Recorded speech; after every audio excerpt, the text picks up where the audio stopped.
What's up, soldiers? Chris here, CaribbeanPod.com. Always a pleasure having you guys here in the kitchen with me. What you're looking at there is some stewed smoked herring, or in other parts of the Caribbean they call it red herring. We are doing cassava with smoked herrings, a nice little one pot something here. You're gonna love this one, man. Stay tuned. I've got 2 pounds of frozen cassava, and that is the one I would get here in Canada that's guaranteed to boil. Some of you call it yuca, some call it cassava, some call it manioc. I have it, I'm going to turn up my heat to high, covered with water, and we're going to go with salt. And I'm using sea salt. You can use whatever salt you like using. We're just going to bring that up to a boil, and then we're going to reduce it to a sort of a rolling boil and cook it until it's tender. That's usually, in this case here with this cassava that I usually get, it's usually anywhere from 20 to 25 minutes. If you're using the stuff fresh dug out of the dirt, you will just have to go by air, and you don't stick a knife in there. When it's tender, it's good, drain it, and then we're gonna move on. But let's jump over to the other side now and work on the smoked herring. Today I'll be using smoked herring fillets, which has already been cleaned and prepped and everything else. And here's a tip, ladies and gentlemen. When it comes on sale at the grocery store here in Canada, what I usually do is I buy 4, 5, 6 packs of it, and I put it in the freezer. And all you would do is thaw it out when you feel like getting your little smoked herring on. Now, some of you in the Caribbean may call this smoked herrings or red herring. Same thing, no big deal. And this one is so convenient and so easy to use. Old school way, you would have to roast it if it had the skin on there and then peel it back and boil it and all that. All I like doing is, in a bowl, cover it with boiling water. Yeah, straight out of your kettle. Now, ladies and gentlemen, you see that smoke herring there? Well, it's delicious. It is a funky delicious. When I say funky delicious, what I mean is, you see the oils that you're seeing on the top there? That will get into your fingers, and you'll be smelling smoky fish for the next little while. So please wear gloves if you're overly concerned about that. Give that a little stir. We want to move that around. That's going to soften it up. It's going to do 2 things for us. 3 things actually. It's going to soften it up, easier for us to work with. 2, it's going to take out some of that smokiness. Sometimes it's overly smoked. And 3, it's going to take out some of the oils and stuff like that and make it a lot easier for us to work with. Actually, the 3rd thing, I never mentioned what that 3rd thing was, not the oils, the salt. Sometimes there's too much salt when they prepare this, so it's going to soften it up and it's going to make it easier to handle. It's going to take out some of that smokiness, and it's going to take out quite a bit of the salt that it's packaged in. So what we're going to leave that, allow it to cool down, and then this is where the gloves is going to come in even more handy. We're going to have to shred it or break it up, but let it cool down for now. As the cassava boils and the smoked herring soaks in that boiling hot water there, I went ahead and prepared everything. And ladies and gentlemen, one of the things that makes cooking so much easier is if you prep one and you clean as you go. So everything is prepped here. I've got a couple scallions there. I've got some cherry tomato that I cut in half. Actually, there's a grape tomato, cherry tomato. Any tomato will work. I've got half of a large onion. I've got some sprigs of thyme and some parsley. Everything is prepped and ready.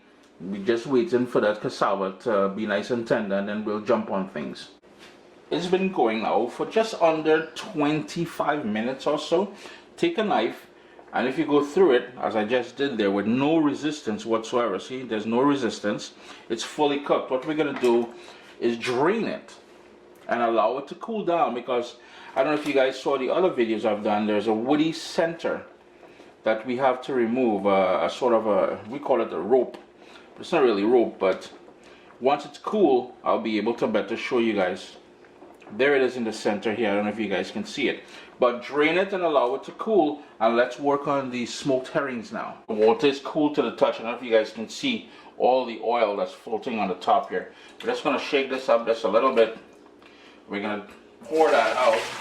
We're going to run some cool water over it, and all I'm doing is giving it a little shaky shake, and then drain that, squeeze out all the water, and then all you would do in the same bowl here now, you would just shred it. Nice small. Now you're going to notice quite a bit of little bones. The tiny little bones you don't have to worry about, but the bigger ones like that, try to remove those It will get stuck in your throat. You may end up in a hospital, all kind of thing, trying to get all kind of surgery because fish bone in your throat. Listen, the tiny ones, you don't have to worry about. The big ones, get rid of them, please, and thank you. And remember, ladies and gentlemen, what I said earlier there about the, now this is getting nice and flaky, about the smell. And remember that oil? It's going to be stuck on Uncle Chris's hands. But you notice the sacrifices I make to bring you guys delicious niceness. Yeah, my hand going to be smelling like smoky fish. Anyhow, we ain't go down that road now, boy. Gosh. It will take a minute or two, but it's nice and shredded now, as you can see.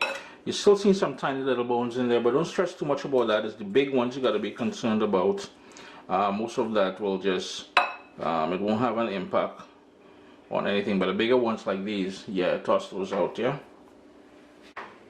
Got a nice wide pan on a medium flame, and we're going to go in with some olive oil. If you wanted to use coconut oil, you can certainly do that, and you need about 3 tablespoons of that olive oil. Since my pot was already warm, here's where I'm going to go in with that sliced onion. Forgot to mention earlier that we will need some garlic as well, so I've got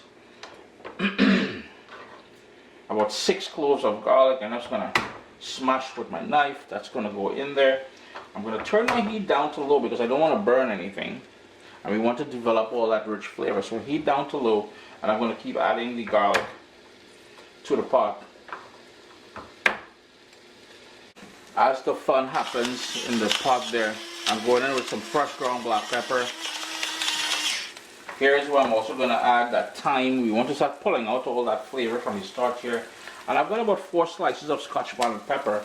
And I use the bottom part of the pepper here where there's hardly any heat. Most of the heat is down inside there where that white membrane is there and the seeds and everything. So that is the bottom part of the pepper. If you want heat, obviously you'll use what's inside there and most of that. We're also going to add in the scallions in there. Give that a little toss just to start releasing all those flavors from that thyme, the scotch bonnet, the garlic, the pepper. Everything else is just doing all kind of happiness there for us. Got one more stir. It's been about 3.5 minutes since everything's been in the pot there. Here's where we're going to scrape in all of that prepared smoked herring. Hit that to stir.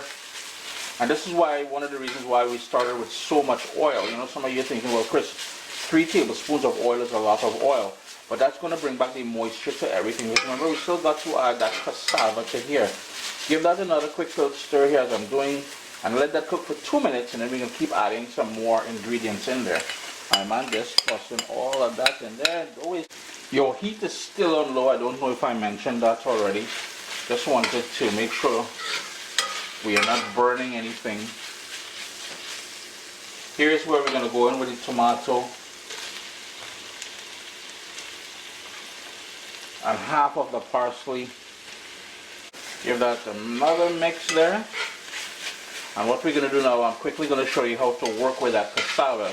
It should be cool enough for us to handle now, but heat's still on low.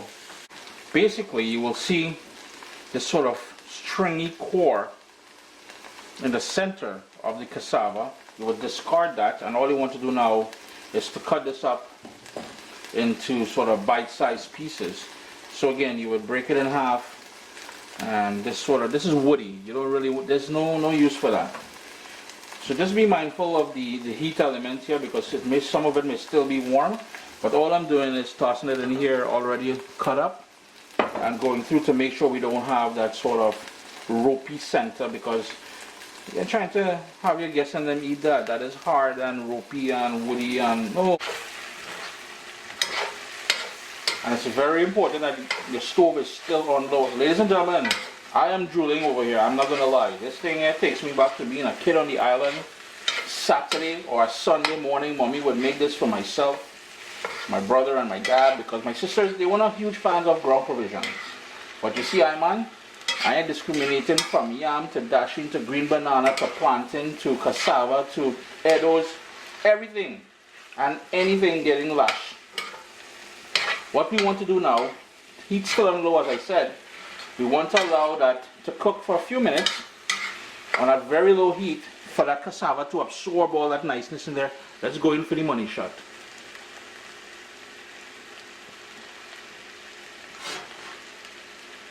And what I like doing to help bring in that sort of creaminess and that richness, I like going in with a bit of butter. And that is plain old salted butter, not margarine but butter. That's about 2 tablespoons in total in there. I'm going to give that a mix. And the final step, remember that little bit of parsley that we reserved there? That's going to bring in that freshness. I'm going to turn the stove off, give that another toss to make sure that butter kisses all them pieces of cassava. You notice the richness there again with that butter. Chris here, CaribbeanPod.com. Always a pleasure having you guys here in the kitchen with me. One of them true island style meals. This here is pure comfort. You know, leave a comment down below. You let me know what is your favorite ground provision. I am very curious. I'm a cautious like that. Alright? Alright.